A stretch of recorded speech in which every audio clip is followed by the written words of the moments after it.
Audio Jungle. Audio Jungle. Audio Jungle. Gedung MUI Jakarta ada seminar. Yang jadi pembicaranya adalah seorang polisi purnawirawan jenderal bintang 2, namanya Inspektur Jenderal siapa namanya? Inspektur Jenderal Anton, tapi lain Anton Carlian. Ya Allah ya Karim. Beliau itu anggota polisi purnawirawan bintang 2. Hari ini jadi anggota MUI bagian Komisi Hukum.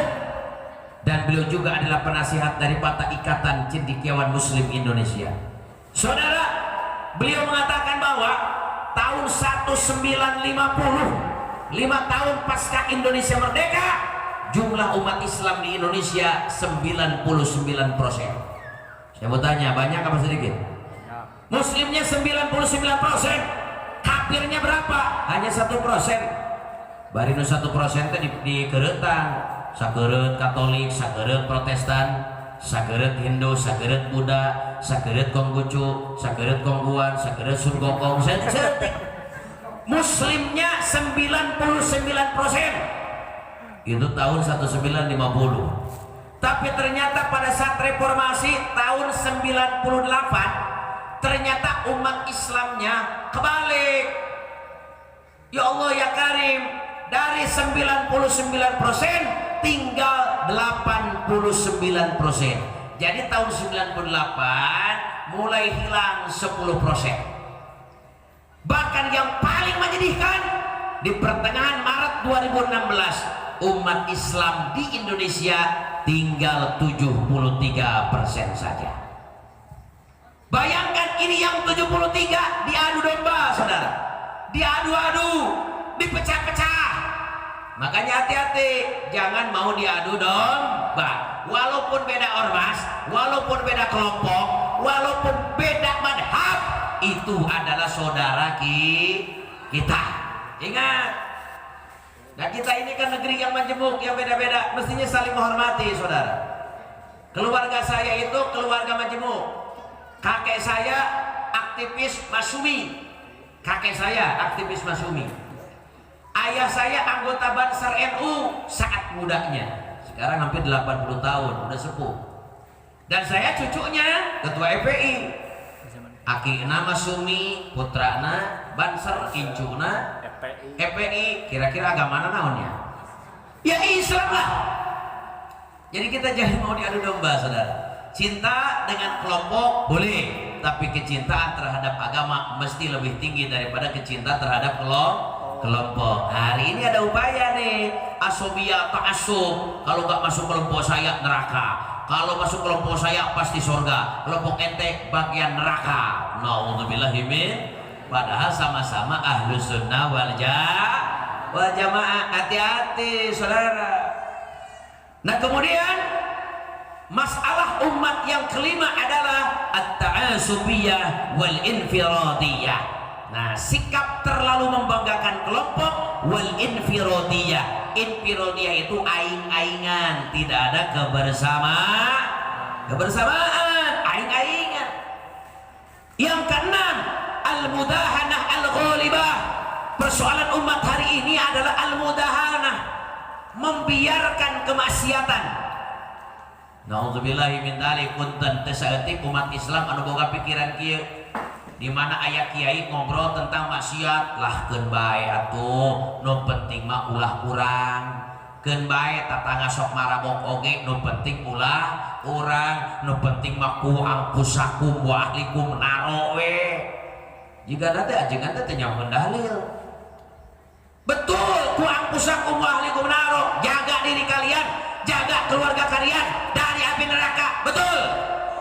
Tapi persoalannya adalah bukan jadi pembenaran membiarkan kemaksiatan. Kenapa saudara? Karena ayat itu mesti dipakai untuk jaga diri dan keluarga. Tapi kita nasihati, kita ingatkan mereka-mereka yang tukang mabok, tukang judi, tukang lacur, itu kewajiban kita. Kenapa? Allah mengatakan di dalam Al-Quran, wattaqu fitnatan la tusibanna alladziina dzalamu minkum khassah. Hendaklah kalian takut akan siksa Allah yang Allah turunkan bukan untuk orang yang zalim saja. Punten, ibu sok salat, tatangga ibu tara salat.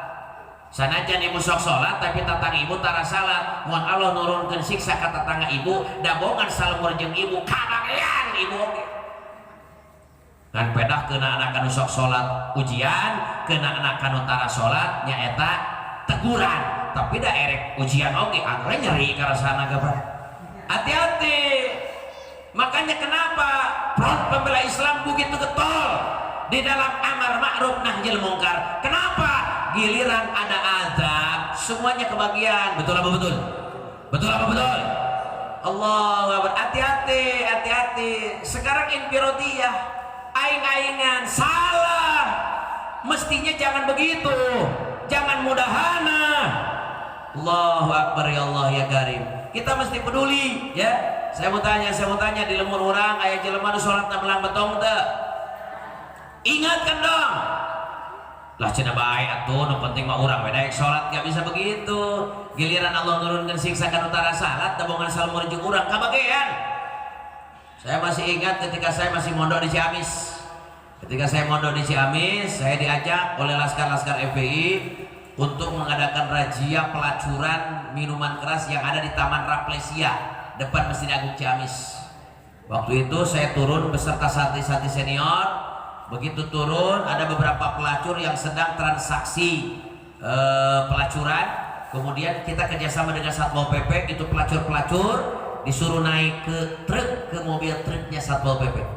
Karena suasananya gelap, itu pelacur yang 2 orang ini lagi berdua jalan ke truk. Tapi sebelum naik truk, itu pelacur yang 2 ngomong, teu apaleun sim kuring teh di tukangeunana. Bahasana teh kieu, lain cenanya euy eta santri, eta laskar, eta ajengan, eta ustad ayaku barawel gitu cenah keun bae pada hanya euy nu doraka urang, mujinah urang, surabi ge nu urang ieu. Make usil cenanya euy. Eta sim kuring teu kuat bari mawa sorban digebuk eta ku sorban. Cete maneh masih ngomong teh sageunahna, maneh mujinah, maneh nu doraka. Giliran Allah aina nurunkeun siksa ka maneh, da bongan sia ngajedog di Ciamis, aing ge kabagean da aing sarua ngajedog jeung sia sakota. Gak bisa begitu. Makanya masalah yang keenam adalah al-mudahana al-ghalibah, pembiaran hari ini. Termasuk kita ingatkan juga pemerintah, kita ingatkan juga aparat kepolisian, kita ingatkan juga aparat daripada Satpol PP agar jangan diam saja melihat kemungkaran dan kemaksiatan saudara. Hari ini banyak orang yang mudahana. Makanya saya masih ingat ketika saya ceramah pada acara tasakur pembukaan Mako Satpol PP Kota Tasikmalaya. Saat itu yang hadir Wali Kota Tasik hadir, Wakil Wali Kota juga hadir, Sekdaknya hadir, terus asisten daerah 1, 2, 3 juga hadir, para kabag, para kasih hadir saat itu di Mako Satpol PP. Saya sampaikan di hadapan Wali Kota, engke lamun aya maksiat di Tasikmalaya numpang heulana ditanya ku Allah teh Wali Kota. Saya ngomong langsung di hadapan, karena lebih baik ngomong di depan daripada ngomong di belakang. Kan begitu? Ngomong di belakang can puguh nepi, ya. Tapi kalau ngomong di depan ya pasti nepi. Cuman resikona mau ngajukan proposal mau dijabah. Tapi biarlah, itu pesantren memang digratiskan lah. Gratis baik kapan anger jalan begitu. Makanya pesantren saya itu termasuk pesantren anu jarang menang bantuan. Sebab itu bisa diajak badami jeung name. Saudara, nah ini hari ini banyak pejabat yang mudahana. Apa mudahana? Mudahana itu menurut Imam Al-Ghazali tarkudab imungkarin, gitu kan? Tarku dab'i mungkarin wa taqdiru ala dafihi walam tadfahu. Luar biasa. Jadi hari ini banyak orang mudahana. Mudahana itu apa? Antara mungkaron. Kau lihat ada kemungkaran, bahkan wa taqdiru ala dafihi, kau mampu untuk memberantas kemungkaran tersebut, tapi walam tadfahu, tapi tidak juga diberantas itu maksiat padahal mampu. Kenapa? ada maksiat, mampu untuk memberantas, tapi tidak diberantas. Kenapa? Hibdon lijanibi murtakibi, karena melindungi pelakunya. Ada setoran, melindungi pelaku, atau wa ghairihi, atau melindungi orang yang ada kaitannya dengan pelaku, bukan pelaku, tapi emang nanti malah dewek ya. Atau likillati mubalatin fitin, atau memang aparatnya tidak peduli dengan urusan agama. Makanya nih maaf, saya bukan kampanye, ya. Saya bukan kampanye. Saya tidak akan sebut A, B, C, D, E menghadapi pemilihan Bupati Kabupaten Tasikmalaya. Saya ingatkan, jangan asal pilih. Mesti orang yang betul-betul paham agama dan melaksanakan ajaran agama dan siap menjaga agama. Da ayeuna mah setiap calon oge pura-pura beuki agama. Nutara di sorban make sorban, nutara di kopiah make kopiah, nutara di sarung make sarung, ngarah disebutkeun muslim yang taat sakedeungeun. Hati-hati, pilih pemimpin ini luar biasa, karena pemimpin ini posisinya begitu sangat-sangat penting di dalam Islam. Tugas pemimpin itu yang pertama adalah, ini yang pertama nih, yang pertama tugas pemimpin adalah hirasatuddin, iqamatuddin, siasatud dunyawiyah biddin. Jadi tugas pemimpin yang pertama iqamatuddin, menegakkan agama. Kalau tugas pemimpin itu menegakkan agama, berarti orangnya harus betul-betul dia adalah muslim yang taat. Rek kumaha ayeuna ngajak batur taat kana agama mun manehna ge tara salah. Betul. Rek kumaha ayeuna bisa menegakkan agama, ngabimbing rakyat ayeuna turut ka Allah jeung nabina, lamun manehna ge tara puasa. Betul. Ini hati-hati. Hati-hati. Ulah milih pemimpin teh pragmatis. Pragmatis itu wani piro, nu penting meredu. Hari maneh erek moal engke KTPS nya arek atuh urang oge. Rek milih saha maneh, nu ka hartos we. Maksudna nu mere artos. Bayangkan, justru kita mesti hati-hati. Kalau ada calon anu ngawur-ngawur duit, meneh jadina, hati-hati. Kenapa? Jangan-jangan nanti kalau udah jadi, bukannya mikirin rakyat, tapi mikirin balik modal. Hari balik modal mah tuh batian naonan, pasti kudu aya kudu aya batik. Makanya jangan heran, di Kabupaten Tasik beberapa waktu yang lalu kan begitu, bantuan 100 juta duka terima 10 juta, bantuan 250 juta duka terima 25 juta, nggak gantian modal. Hati-hati, lamun ayeuna milih pemimpin karena ningali duit, nah bisa-bisa lamun aya nu gelo nyalon asal mere duit diparingi nu gelo ge jeung teh. Iqamatuddin. Jadi lamun aya calon bupati datang ka dieu, beres surat hitam di atas putih dirinya. Apakah Anda siap menegakkan amar ma'ruf nahi munkar? Begitu.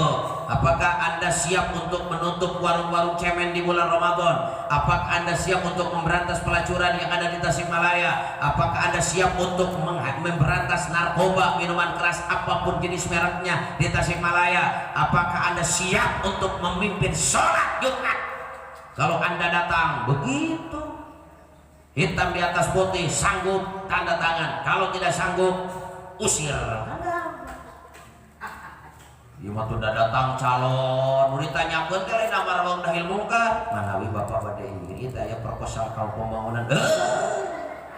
Bahayana dia songan kitu mah. Betul. Hati-hati. Hati-hati.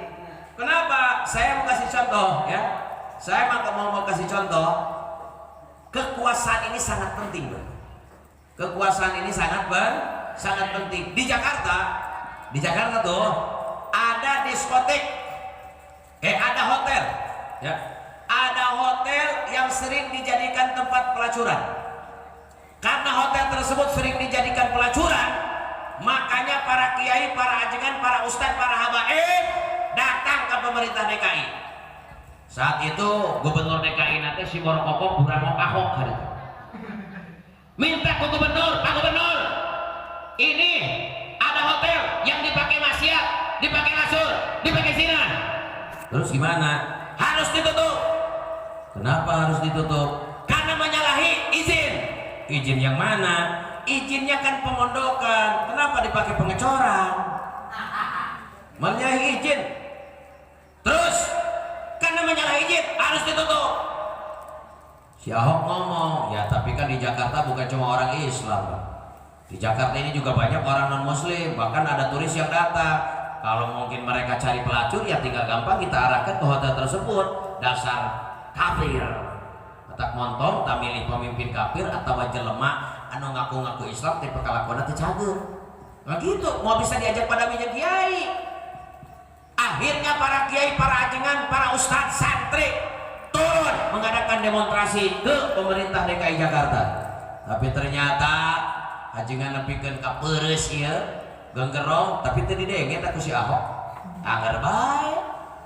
Begitu datang pilkada Jakarta, bertarung si Borokokok Ahok jeung Pak Anies Baswedan, saudara umat Islam bahu membahu untuk memenangkan Anies Baswedan dengan Sandiaga Uno saat itu. Alhamdulillah, akhirnya Anies Baswedan pun menang. Walaupun kekuatan mereka besar dari sudut uang, dari sudut kekuatan politik, dari sudut media, mereka menang. Tapi faktanya di pilkada mereka keok. Alhamdulillah. Kira-kira nguping si Ahok eleh bunga apa sedih? Bunga apa sedih? Aya teh kira-kira anu ngarasa sedih si Ahok eleh. Nah, eta teh kudu dijungkirkeun ka balong gitu teh. Saudara, begitu Anies Baswedan jadi gubernur, begitu jadi gubernur, Kiai datang ke Pak Anies. Pak Anies, sebelum Pak Anies nyalon gubernur, kita sudah punya komitmen bahwa Pak Anies siap menggunakan jabatan untuk amar ma'ruf nahi munkar. Oh betul Pak Kiai. Terus bagaimana? Nah kebetulan di Jakarta itu ada hotel yang sering dijadikan pelacuran. Kita udah demo ke si Ahok, tapi gak juga dikabulkan permintaan kita. Nah sekarang saya minta, ini usulan ulama, agar hotel tersebut ditutup karena dijadikan tempat pelacuran. Apakah Anies Baswedan? Panggil sekretarisnya, bikin draft surat penutupan Hotel Alexis, namanya Hotel Alexis. Akhirnya dalam jangka beberapa detik, karena filenya kan sudah ada, gampang tinggal di print, disodorkan ke Anies Baswedan, nyanak pulpen, dalam hitungan detik Hotel Alexis tempat pelacuran ditutup. Bayangkan, ajengan mah 2 jam gogorowokan tuh bisa nutup. Tapi dengan jabatan dalam jangka hitungan detik selesai. Mata bener, segenggam kekuasaan itu lebih utama daripada sekeranjang kebenaran. Bener oke, itu bukan kekuasaan mah eleng. Nabi Yusuf alaihissalam, saya mau tanya, Nabi Yusuf alaihissalam pernah dipenjara tuduhanna naon? Mau memperkosa Siti Julaiho. Saya mau tanya, Nabi Yusuf merkosa henteu? Merkosa henteu? Salah henteu? Dipenjara henteu? Kunaon anu teu salah dipenjara? Karena tidak punya kekuasaan. Jadi kekuasaan itu sangat penting, sangat penting. Makanya hadirin rahimakumullah, ini saya mengingatkan saja. Saya tidak akan kampanye A, B, C, D, E. Sabab di Kabupaten Tasikmalaya nepi ka ayeuna ge can aya calon. Ari calon teh kapan kang dina tulisan balihona ge calon bupati Gedebol eta teh. Bohong. Sabab nu disebutkan calon mah anu geus diumumkan ku KPU, kan can aya pengumuman ti KPU na ge. Da memeh jadi calon ge kudu jadi balon heula. Naon ari balon? Bakal calon. Ari balon teh kumaha? Anu diusulkeun ku partai ka KPU, diajukeun ku partai teh ka KPU. Pak KPU ini calon dari partai kami, tah eta ngaranna balon. Tuluy diverifikasi ku KPU, lamun lulus verifikasi ngaranna jadi calon. Jadi ayeuna mah tonggoro calon, balon ge can aya. Geuning cenah eta dina balon geus ditulisan calon ge debul eta teh. Bayangkeun ayeuna memeh jadi we geus ngabaroho. Kuduna teh kieu, lamun baliho ayeuna mah lain calon bupati, abdi anu gaduh kahoyong jadi bupati. Tah gitu toh. Abdi gaduh kahoyong jadi bupati. Bari can puguh jadi calon, komo jadi nyaman. Nah, diri jamaah saya hati-hati. Tugasnya pemimpin iqamatuddin, menegakkan agama. Yang kedua, tidak cukup dengan itu, hirasatuddin, menjaga agama. Jadi kalau seandainya ada aliran sesat, nah ini aliran sesat ini kan hama yang bisa menggerogoti akidah dan akhlak, maka pemimpin yang harus turun tangan.